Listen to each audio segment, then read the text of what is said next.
Hi guys, Wrel here, and today I'm going to review the Mercenary. In addition to being an aphrodisiac for masochists, the Mercenary also happens to be the same name used to describe Marvel's finest rom-com, so you get the sense right away that it's going to be a good time shooting this thing at people's faces.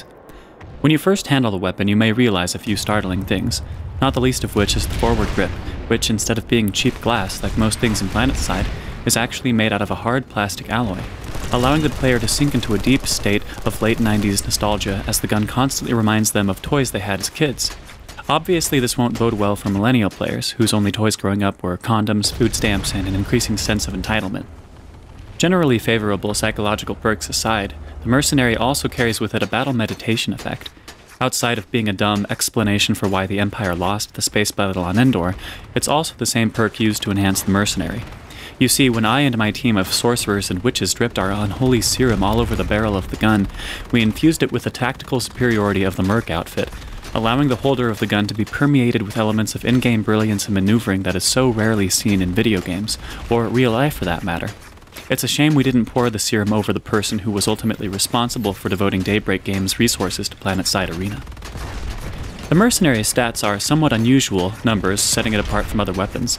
Its rate of fire is about 1/10 the speed at which the rate Carrie Fisher started and ended affairs, placing it solidly around Mach 10, its damage output on par with a Ben Shapiro destroyed video, and its cone of fire bears a striking resemblance to the way my heart feels when I haven't had a Snickers bar for too long. All in all, like most of our grandparents in the 60s, the Mercenary is a versatile, fast, and unstable weapon with a tendency to destroy everything around it, including itself. But how do these stats translate into the gameplay? The short answer is they don't. Guns don't translate anything. They're guns, you dummy. I suppose you could set the fire to controlled bursts and translate your favorite anime onto a rock somewhere, but that's equally dumb since anime is written in Australian Mandarin, and you couldn't draw it well to save your life. The Emperor of China would scoff at you for even trying to make the attempt each lonely step you take on your way to Stovacor. Your embarrassing march to the Klingon afterlife aside, there's a lot to think about when it comes to the Mercenary, like its length and girth. However, my status as a man of the cloth of Ashtaroth notwithstanding, Daybreak Games won't let me corrupt the community with such talk, so I'll end the video by saying this about the Mercenary. It can double as a vase for your significant other on Valentine's Day, and using it as a wine bottle is an easy way to trick your enemies into a significantly more vulnerable position. And at the end of the day, what could be better than blowing the brains out of your friends with overtures of love and mutually held felicity?